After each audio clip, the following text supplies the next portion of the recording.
Czuwi vola danci. Czuwi, czuwi, czuwi, czuwi vola spi. Czuwi, czuwi, czuwi, czuwi vola spi. Czuwi, czuwi, czuwi, czuwi vola danci. Saluton, bonjour. Dans cette nouvelle capsule, nous allons nous intéresser aux questions. Nous allons apprendre à poser des questions en espéranto. Est-ce que vous avez entendu dans la musique la phrase « Ĉu vi volas danci » ? C'est une question. Comment le sait-on ? On reconnaît une question fermée qui correspondrait à une question en « est-ce que » en français grâce au mot « ĉu ». Autrement dit, « ĉu » signifie « est-ce que ». C'est un mot originaire du polonais. Lorsqu'on entend ce mot dans une phrase, on sait qu'il s'agit d'une question à laquelle nous devons répondre par oui ou par non. Et comment peut-on y répondre ? Yes, c'est oui. La prononciation est comme en anglais. Et né, c'est non. À la phrase « Ĉu vi volas danci » est-ce que vous voulez danser ? Je peux répondre « Yes, mi volas danci » ou bien « Ne, mi ne volas danci » oui et non. Attention cependant, la phrase avec « ne » est légèrement différente. Avez-vous bien entendu « mi ne volas danci » ? Comme en français, la négation se marque en espéranto au moyen d'un petit mot « ne ». Mi ne volas danci. C'est « je ne veux pas danser ». Au contraire de « yes, mi volas danci », oui, je veux danser. Ĉu vi komprenas ? Est-ce que vous comprenez ? Yes, ne. Et pour les autres questions, celles où on ne répond pas par oui ou non ? Eh bien, c'est comme en français. Il existe des mots interrogatifs qui permettent de composer des questions. Par convention, tous ces mots interrogatifs commencent par « que ». C'est facile de les reconnaître comme ça. Listons-en. Kiu, qui. Kio, quoi. Qui est, où. Kiam, quand. Ou bien encore kial, pourquoi. Vous entendez, ils commencent tous par la lettre K, ce qui permet directement de savoir, lorsqu'on les entend dans la phrase, que nous avons affaire à une question.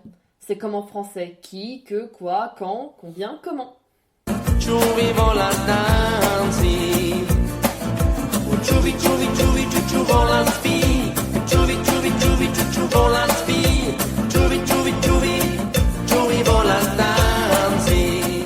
Mais, à présent, attardons-nous un peu sur les sons que nous avons entendus dans les mots « danci » et « ĉu ».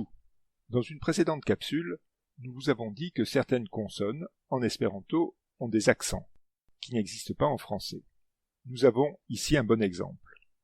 En français, le C se prononce de différentes façons, selon la voyelle qui est placée derrière. On dit citron, mais Coca-Cola, ou bien c'est encore différent s'il a une cédille. Eh bien, en espéranto, chaque lettre n'a qu'un seul son possible et se prononcera toujours de la même façon. C'est-à-dire que lorsque je croiserai la lettre C dans un mot, je ne pourrai la prononcer que d'une seule façon. Peu importe ce qui la précède ou la suit. Et en espéranto, le son associé à cette lettre est le son ts, comme dans le mot citrono, citron, ou danci, danser. Une lettre avec un accent n'est pas une modification de la lettre de base, comme nos E à accent français. Il s'agit d'une lettre à part entière. Par exemple, en espéranto, la lettre ch, c'est un C avec un accent circonflexe. Et il se prononce ch comme dans tchou, est-ce que, ou chevalo, cheval. C'est un peu comme en tchèque, en croate ou en turc. On peut également penser au J, dont la prononciation française n'a rien à voir avec celle de l'espéranto. En espéranto, le J se prononce je, comme dans yogurto, yaourt. C'est comme en allemand ou en croate. On pourra alors le comparer à un Y français.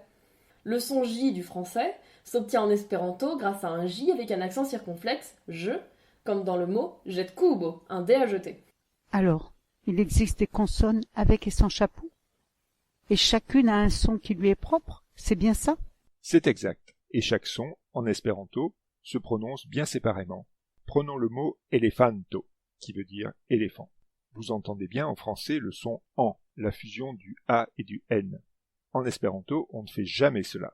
On prononce chaque son distinctement, elefanto. Et attention, il faut toujours accentuer les mots sur leur avant-dernière syllabe. Elefanto. Ĉu vi volas danci? Ĉu vi, ĉu vi, ĉu vi, ĉu volas spi? Ĉu vi, ĉu vi, ĉu vi, ĉu volas spi? Ĉu vi, ĉu vi, ĉu vi volas danci? Ainsi s'achève cette nouvelle chronique. Merci pour votre écoute. Ciao Placia Salvi, est-ce que ça vous a plu? Yes? Ne? La chanson que nous avons utilisée pour cette chronique s'appelle Ciuvi volas dansi. Elle a été composée et interprétée par Yomo, un chanteur espérantiste français. N'hésitez pas à aller découvrir le restant de son travail, nous sommes certains que vous allez aimer. N'hésitez pas à aller sur les sites esperanto-france.fr ainsi que sur lernou.net pour en apprendre plus sur l'espéranto et poursuivre votre apprentissage. Si vous souhaitez contacter notre association Espéranto Développement 45, vous pouvez envoyer un courrier électronique à esperantodev45@free.fr. À très bientôt pour une nouvelle capsule. Gis revido, gis reaudo.